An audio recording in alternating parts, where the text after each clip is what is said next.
Hello everyone, welcome back to our initiative.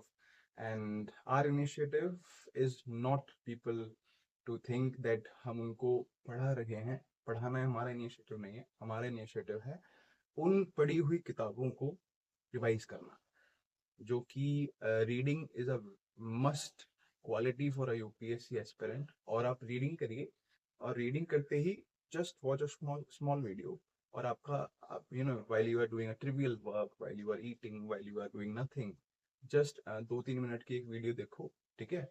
और you will revise the entire Laxmikanth in that way. तो वही हमारा main motive है.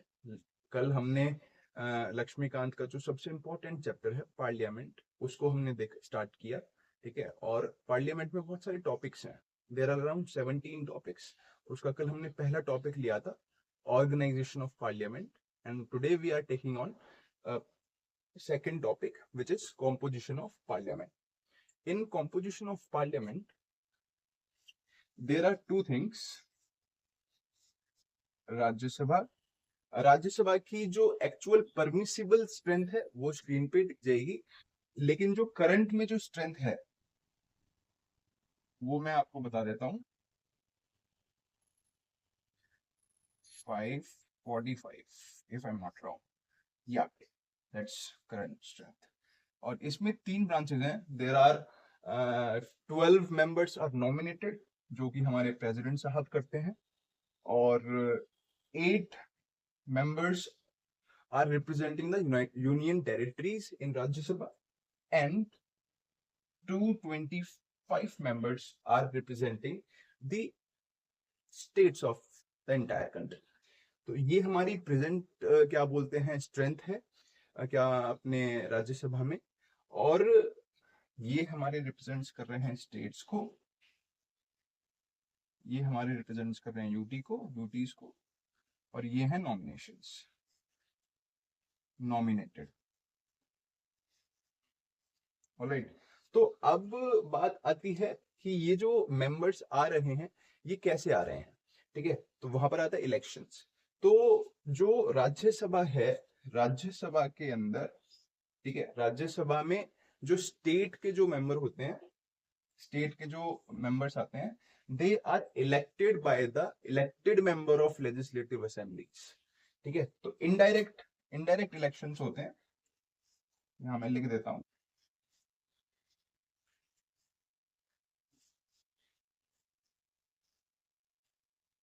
Indirect elections होते हैं, ठीक है. इलेक्टेड मेंबर्स इनको चूज करते हैं.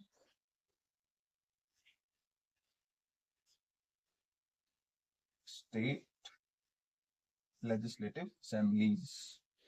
यूटीज को भी इनडायरेक्ट मेंबर्स जो होते हैं यूटीज में भी इनडायरेक्टली इलेक्टेड होते हैं, जो कि एक स्पेशली इलेक्टोरल कॉलेज बनाया जाता है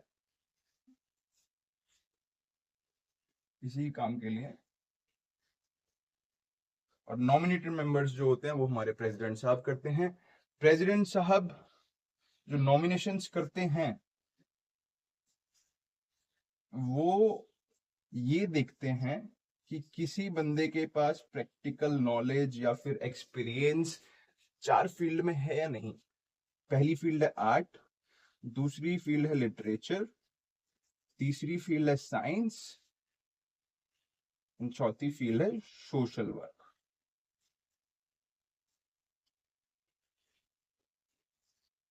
चौथी फील्ड है सोशल वर्क, ठीक है.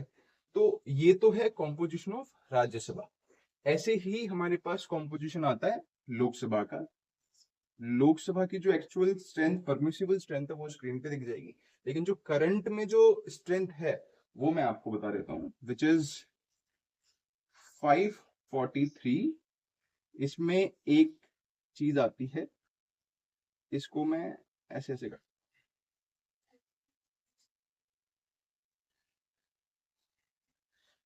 इसके पीछे क्या रीजन है that you can also comment, ठीक है. 90 यूटीज से है, और if I am not wrong 524 state से है. ऑलराइट. तो राज्यसभा की जो एक्चुअल प्रेजेंट में जो स्ट्रेंथ है वो ये है.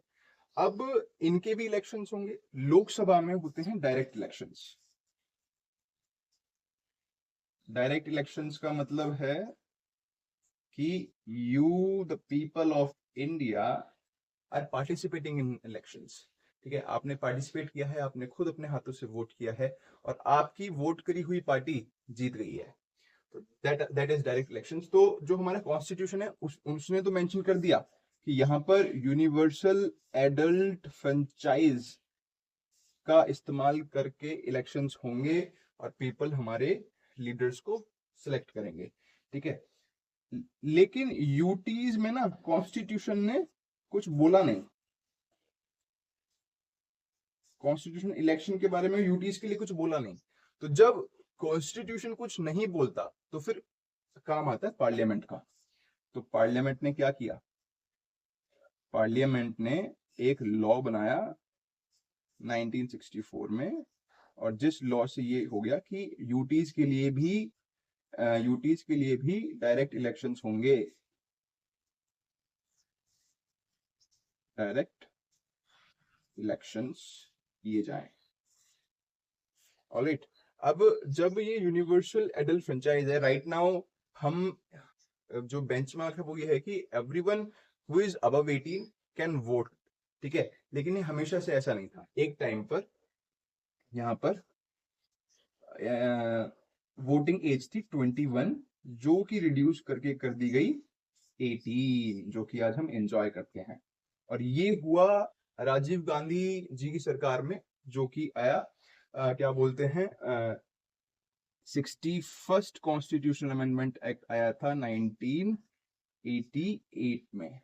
ठीक है, एक स्टोरी भी आती है कि ऐसा बोलते हैं कि राजीव गांधी ना बहुत हैंडसम थे और उनका ना बहुत मतलब यंग भी थे, यंग पॉलिटिशियन भी थे। तो उन्हें लगता था कि मैं मतलब लोअर एज को लोअर कर देता हूँ, तो जो यंग जनता है, जो यंग पॉपुलेशन है, जो यंग बच्चे हैं, वो मुझे वोट करेंगे। तो एक ये भी एक स्टोरी सुनने में जरूर आती है। ठीक है, हाँ, तो अब आती है बात इसकी, व्हाट इज दिस। ये है भैया एंग्लो इंडियंस का representation in our parliament and state legislative assemblies.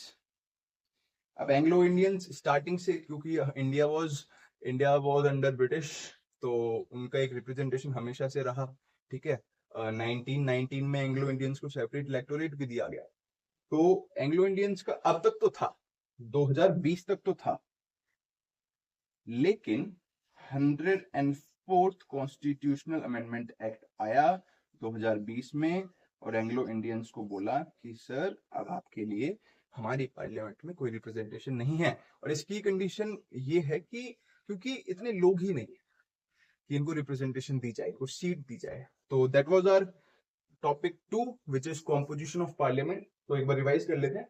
Rajya Sabha, Lok Sabha, Rajya Sabha में इतने मेंबर्स हैं। ठीक है, राज्यसभा में इनडायरेक्ट इलेक्शंस होते हैं। ठीक है, अच्छा हाँ, इनडायरेक्ट इलेक्शंस के पीछे एक चीज और आती है, ये इनडायरेक्ट इलेक्शंस होंगे प्रोपोर्शनल रिप्रेजेंटेशन से।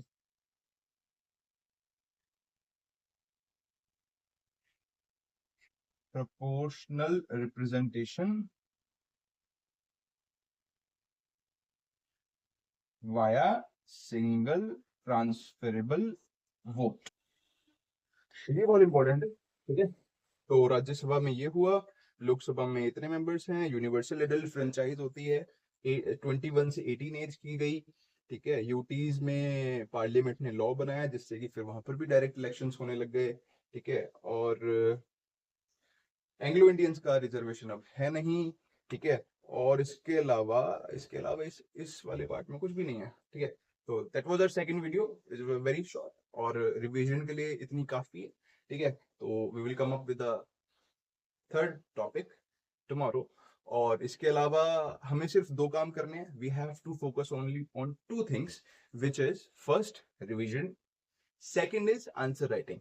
Answer writing is a critical aspect of mains. तो आंसर राइटिंग के लिए join channel on Telegram which is absolutely free, और वहां पर आप अपने आंसर्स, पीवाईक्यूज डिस्कस किए जाते हैं, पीवाईक्यूज लिखे जाते हैं डेली, क्वेश्चन पोस्ट होता है, उसके बाद आप अपना आंसर पोस्ट करते हैं।